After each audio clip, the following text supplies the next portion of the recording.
Hi guys, welcome back to my channel Lush Gardener. So today I wanted to show you some new varieties of Xgraptoveria. Now I'm sure these have been around for quite some time, but of late they have been surfacing on a lot of the sellers. Now these are called as Xgraptoveria Laun. I'm not very sure if I'm pronouncing that correct. I'll put up the name on the screen, but it's an absolutely beautiful Xgraptoveria, very easy to take care.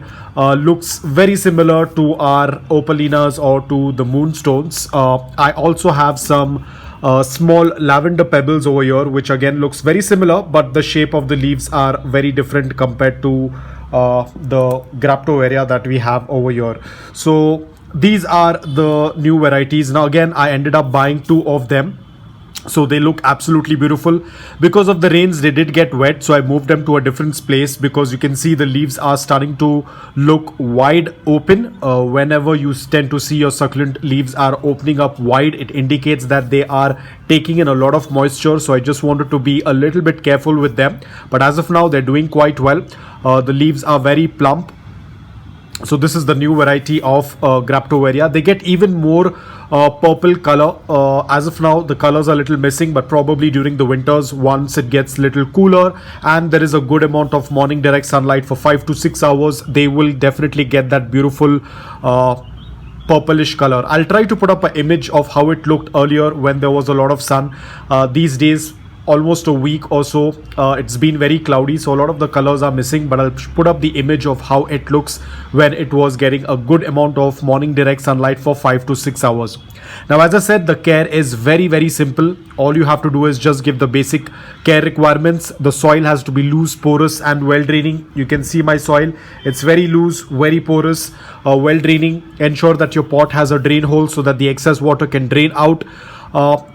Talking about light, offer a good amount of morning direct sunlight for 5 to 6 hours only after acclimating the succulent. If you have recently purchased the succulent, if the succulent is not very well acclimated to your environment, there will be burns. So ensure that you first do a slow acclimation to morning direct sunlight. Once the succulent is completely acclimated, then you can offer a full direct sunlight for 5 to 6 hours. Morning direct sunlight, no afternoon direct sunlight. If you are a person who receives only afternoon direct sunlight, then you'll have to give that in a form of indirect bright light. Probably you can put up a shade cloth or a filtration, something, but never offer direct afternoon sunlight to any of your succulents. There is a high chance that they will get burnt. Now talking about watering, whenever the soil is completely bone dry, you can still wait for another couple of days, because you can see the leaves are very plump. They can store some water, so you can wait probably another 2 or 3 days depending upon your environment and climate. You can wait and then go ahead and water, but the thumb rule remains that the soil has to be completely bone dry. Now because we are entering into winters in my city, it is going to be around 18 to 19 degrees Celsius. That is the minimum temperature during winters. So what I do is, during winters I reduce watering a lot. Probably once in 2 weeks or 2.5 weeks, I tend to water my succulents. Again, I do check the leaves, the lower leaves. If I tend to see that the lower leaves are wrinkling, only then I go ahead and water it, or else I can wait for some more days. Right now, as you can see, because it was raining, if I tend to touch the lower leaf, you can see it's very plump, very stiff, which indicates that they have a good amount of water. Same goes with this one as well. You can see very plump, so I don't have to water. So watering is something that I leave it up to you guys, because it all depends upon your environment, your climate, the type of soil you have, whether you're growing it indoor, whether you're growing it outdoor, the type of pot you have, the depth of the pot. A lot of things matter when it comes to watering. So this is something that I completely leave it up to you. I don't say that you have to only water once a week or once in 2 weeks. This is something that you have to individually check and water. Never ask someone else, when should I water my succulent, because probably they are from a very different environment. They have a very different soil mix. The amount of sunlight they receive, probably you don't receive. So a lot of factors play an important role in watering your succulents. So this is something I always leave it up to you. You have to do the checking and then only water your succulents. Talking about propagation, it is very easy to propagate because these are Xgraptoverias. They are getting into their growing season during the winters.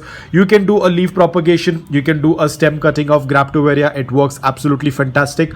But always remember, leaf propagation is going to take a very long time compared to the separating of the pups or stem cutting or beheading. This is a little bit faster form of propagation compared to leaf propagation. Always remember, succulents are going to grow at a very slow pace. You cannot expect them to grow at a very fast rate. A lot of people have this misconception that succulents tend to grow really fast just like our regular house plants. That's completely incorrect. I would say treat them more like a showpiece wherein you just admire them, but don't be worried about the growth. A healthy succulent will grow very slow. That is a very normal thing and a very natural thing for a succulent to do that.